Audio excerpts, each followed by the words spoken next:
It was the year 2014. A young boy around the age of 11 was out on Halloween night in a pumpkin patch. Unknown to this boy, a spirit haunted this pumpkin patch and looked for an artifact that could harm it, and wanted to make sure no one could get its hands on this artifact. Green smoke covered the ground, and the young boy gets spooked as the pumpkin he was looking at rises into the air. A black robe appears, legless. Its arms stretch out with its bony white claws swiping at the boy. The boy narrowly dodges the attack and falls onto the ground below. The green mist surrounding the boy. He quickly gets back up on his feet and runs through the pumpkin patch. Looking back, he notices the pumpkin is gone. He sighs in relief, but notices a small little handle peeking out of the ground by his feet.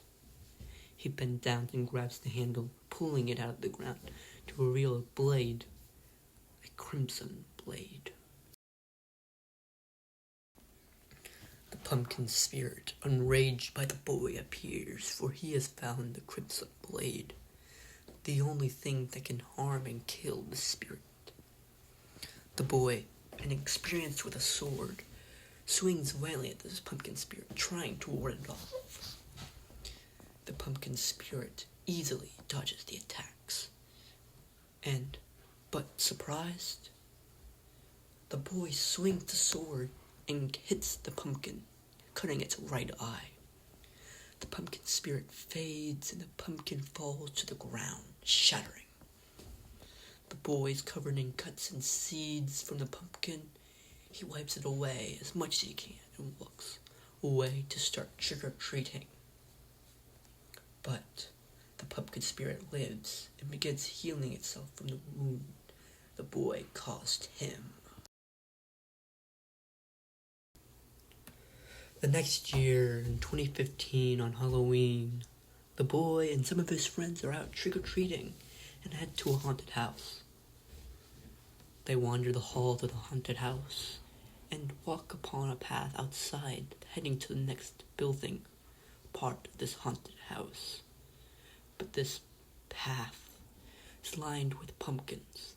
The boy, remembering last year, tries to rush through the path and get to the next building, but the friends like the decoration, and the boy, not wanting to be left alone, stays with his friends.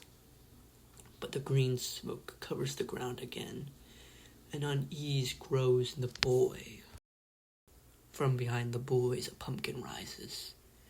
It cracks as a mouth forms in two eyes, the right eye being scarred from yesteryear. Green glowing eyes and its mouth glowed green. Its body formed like last year, but its claws had bloody tips. The boys screamed and ran out of the haunted house. They rushed down the neighborhood street, and all the pumpkins along the street changed into the pumpkin spirit. The scars caused cracks in the pumpkins to form.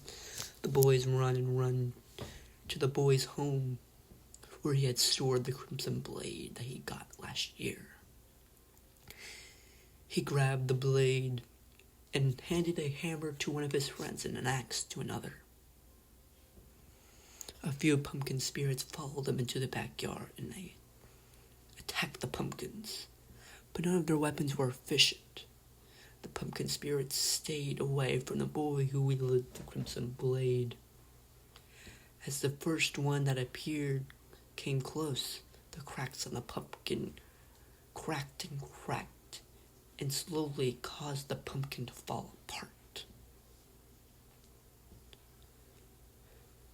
Many more followed the pumpkin, and the last one, darkened right eye, its scar cracking a bit more. The boy swung the blade and cut his right hand off, but it regenerated. He swung again, but the pumpkin spirit grabbed the blade with its bloody claws. The boy was able to break the blade free from its grasp and cut right through the pumpkin. The green smoke raised from the pumpkin, and cry from the spirit echoed from the smoke as it disappeared. I hope you all enjoyed this story. Last year I drew the same drawing and remade it this year, as you saw. And I've been waiting to make this story for a few weeks since Halloween's coming up on Monday. So I hope you all enjoyed. And yeah, catch you soon. Bye.